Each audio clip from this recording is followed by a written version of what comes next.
दोस्तों नमस्कार, स्वागत है आपका यूट्यूब चैनल एबी टेक में। आज है 4 अगस्त 2025 और जान लेते हैं आज की महत्वपूर्ण खबरें। सबसे पहले यहां पर देखिए अपडेट है कि आरओ के कई प्रश्नों पर आपत्ति। 27 जुलाई को आयोजित उत्तर प्रदेश लोक सेवा आयोग की समीक्षा अधिकारी सहायक समीक्षा अधिकारी 2023 की प्रारंभिक परीक्षा के आधा दर्जन से अधिक प्रश्नों पर प्रतियोगी छात्रों ने साक्ष्यों के साथ आपत्ति की है। छात्रों का कहना है कि 30 जुलाई को जारी उत्तर कुंजी में कई प्रश्न हैं जिनके जवाब गलत हैं। प्रश्न भारत के निम्नलिखित किस राज्य में उच्चतम जनसंख्या घनत्व पाया जाता है? इसका जवाब आयोग ने उत्तर प्रदेश को सही माना, जबकि छात्रों ने एनसीईआरटी और जनगणना रिपोर्ट के आधार पर बिहार को सही माना है। प्रश्न निम्नलिखित में कौन नकदी फसलों से संबंधित है? इसका जवाब आयोग ने आलू, गन्ना और कपास सही माना है, जबकि छात्र गन्ना, कपास और सफ़ेद सरसों को सही माना है। इसी प्रकार कई सारे प्रश्न ऐसे हैं जहां पर छात्रों ने प्रमाण के साथ अपनी आपत्तियां डाली हैं। तो कुल मिलाकर के करीब आधा दर्जन या 6-7 सवाल के आसपास हैं जिन पर आपत्तियां हुई हैं। यहाँ देखिए अपडेट है कि IBPS 10,270 भर्तियाँ करेगा। IBPS ने देश भर के सार्वजनिक क्षेत्र में बैंकों के कस्टमर सर्विस एसोसिएट के 10,270 पदों पर बम्पर भर्तियां करने के लिए आवेदन मांगे हैं। दिल्ली में 416, उत्तर प्रदेश में 1315, बिहार में 308, उत्तराखंड में 102, झारखंड में 106 पदों पर नियुक्तियां की जाएंगी।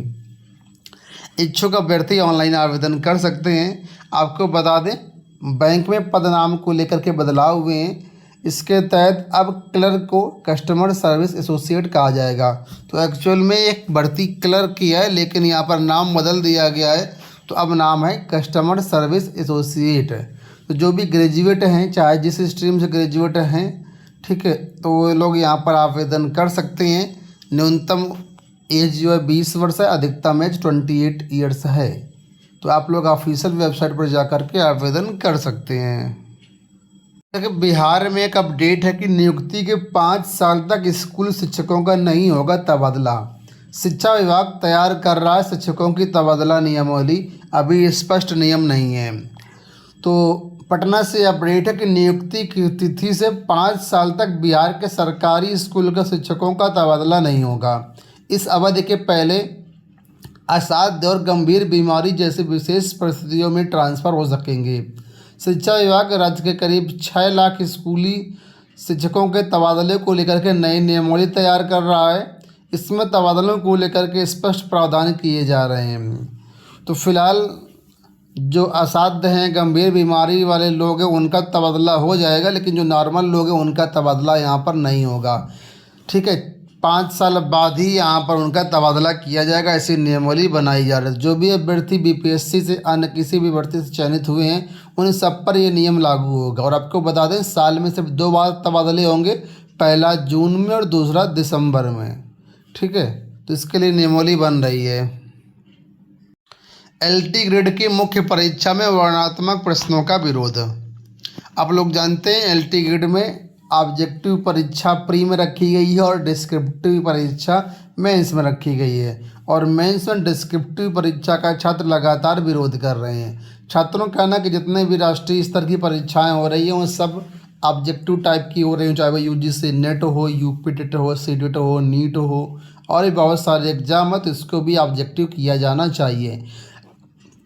डिस्क्रिप्टिव परीक्षा में छात्रों का कहना है कि यहाँ पर कई तरह की विसंगतियाँ उत्पन्न होती हैं।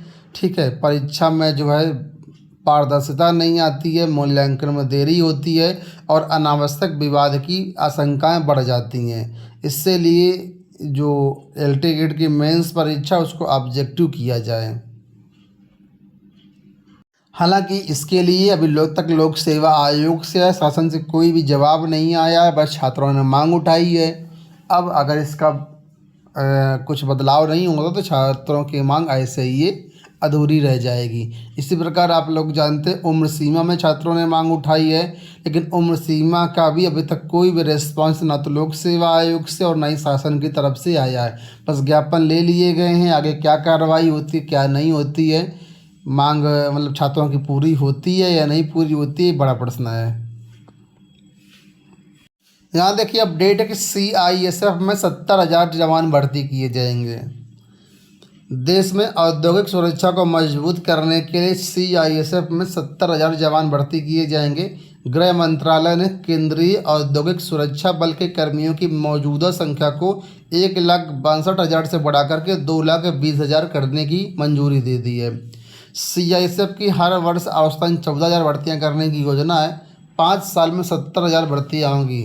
छत्तीसगढ़ जैसे राज्यों में नक्सलवाद में कमी से नए औद्योगिक केंद्र उभरने की उम्मीद है। इनके लिए CISF की मजबूत उपस्थिति आवश्यक है। तो कुल मिलाकर के अब अगले 5 सालों में भर्तियां की जाएंगी। 2025 में देखिए करीब 70,000 और हर साल लगभग 70,000 पदों पर भर्तियां की जाएंगी। इस तरीके से 2029 तक की पूरी भर्ती कंप्लीट होगी। रक्षाबंधन के मौके पर मुख्यमंत्री की तरफ से 3 दिन महिलाओं को मुफ्त बस यात्रा की सौगात दी गई है। मुख्यमंत्री ने रक्षाबंधन के मौके पर 8 अगस्त की सुबह से लेकर के 10 अगस्त की रात्रि 12 बजे तक, यानी 8 को सुबह, 9 और 10, 3 दिन जो है उत्तर प्रदेश सरकार की रोडवेज बसों, नगरीय बसों में महिलाओं के लिए निःशुल्क यात्रा करने की घोषणा की है। उन्होंने इसके लिए पर्याप्त मात्रा में बसें संचालित करने को भी कहा है। रक्षाबंधन के अवसर पर 3 दिन महिलाएं मुफ्त यात्रा कर सकेंगी। यहाँ देखिए अपडेट है कि पुलिस में होंगी 30,000 पदों पर भर्ती होगी। मुख्यमंत्री योगी आदित्यनाथ ने कहा कि उत्तर प्रदेश पुलिस में जल्द ही 30,000 और कार्मिकों की भर्ती की जाएगी। उत्तर प्रदेश पुलिस भर्ती एवं प्रोन्नति बोर्ड ही जल्द ही प्रक्रिया शुरू करेगा। इसमें 20% अग्निवीरों को भी शामिल किया जाएगा। इससे पुलिस को प्रशिक्षित स्नातक जो है कार्मिक मिल पाएंगे। पुलिस को नागरिकों के प्रति संवेदनशील व अपराधियों के प्रति सख्त होना होगा। तो 30,000 पदों पर पुलिस में भर्ती का अनाउंसमेंट योगी जी ने किया है। तस्वीरें आपके सामने हैं। इसके साथ ही कल एक और अनाउंसमेंट हुआ है कि उत्तर प्रदेश में अब जो लोग ड्रोन से दहशत फैलाते हैं उन पर गैंगस्टर एक्ट और NSA लगाया जाएगा। ड्रोन के जरिए दहशत व भ्रम फैलाने वालों की घटनाओं पर अंकुश लगाने के लिए सरकार ने कड़ा कदम उठाया है। ड्रोन के अवैध इस्तेमाल से दहशत फैलाने वालों पर गैंगस्टर एक्ट के तहत मुकदमा दर्ज किया जाएगा। ऐसे लोगों पर राष्ट्रीय सुरक्षा कानून यानी NSA के तहत कार्रवाई भी की जाएगी। मुख्यमंत्री योगी ने कहा कि गृह विभाग और पुलिस को निर्देश देते हुए कि ड्रोन की आड़ में कानून में व्यवस्था से खिलवाड़ बर्दाश्त नहीं होगा। यहाँ पर यह भी कहा गया कि अगर किसी को ड्रोन संचालित करना है तो इसके लिए बाकायदा पहले अनुमति लेनी होगी। अनुमति लेने के बाद ही वो ड्रोन को जो है उड़ा सकते हैं। दोस्तों ये हो गई आज की सारी सूचनाएं। उम्मीद करेंगे वीडियो आपको पसंद आया होगा। इस वीडियो में इतना ही। धन्यवाद।